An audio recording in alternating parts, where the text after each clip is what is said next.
Hello and welcome, guys. This is another video with Blaze Tech Craze, and today we are going to be talking about case modularity. Now, what do I mean by case modularity? Well, really, it's your ability to put stuff anywhere. Like, let's say, for example, if I wanted to, I could put two 140 millimeter fans right up here. If I wanted to, I could have three 5¼ inch optical drives, or really anything that is of that size.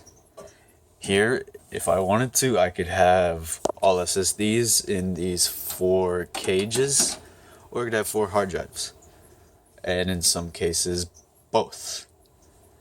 And then, usually, the lighting is not very well, but there's a fan here for intake. If you wanted to, you could remove this drive cage for another fan. And of course, at the bottom, we have your power supply, and usually the standard mount is having the fan at the bottom. And yeah, I think you guys can see it. There's a filter for that fan.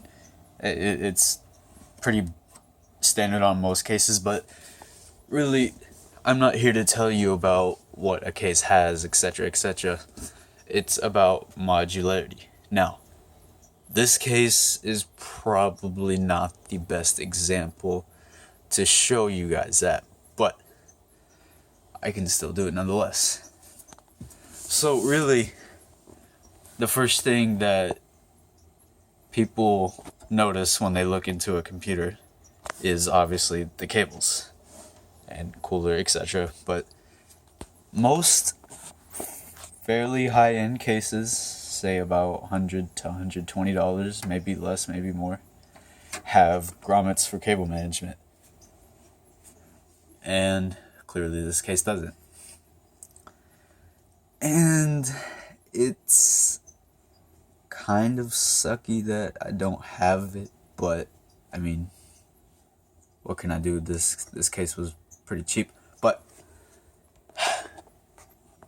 if you were to have grommets, it makes life so much easier. You can hide cables, you can really it's just much more flexible.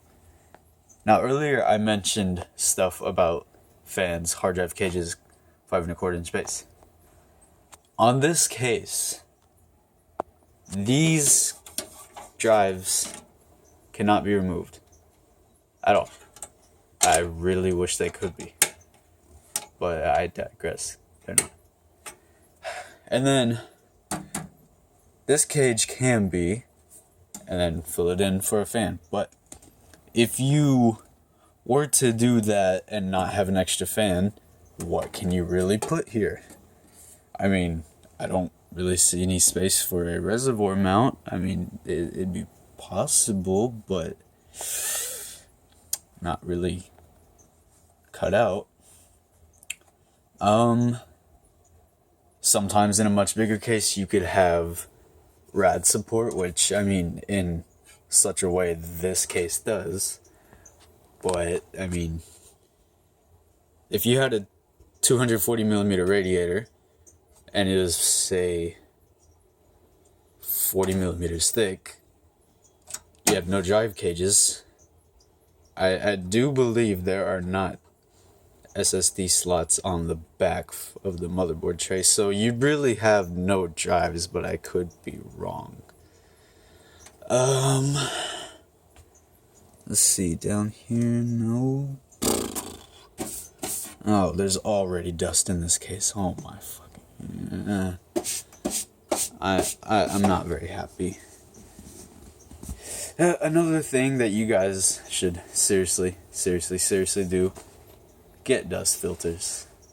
I cannot stress enough. Like, look, this PC is brand new and there's already dust. Like, I don't know if you guys can see it. It's dusty, and it's not making me happy at all. But I never did talk about the back. I mean, it's pretty straightforward. If your CPU cooler is too tall to have a 120 or 140 rad with a fan,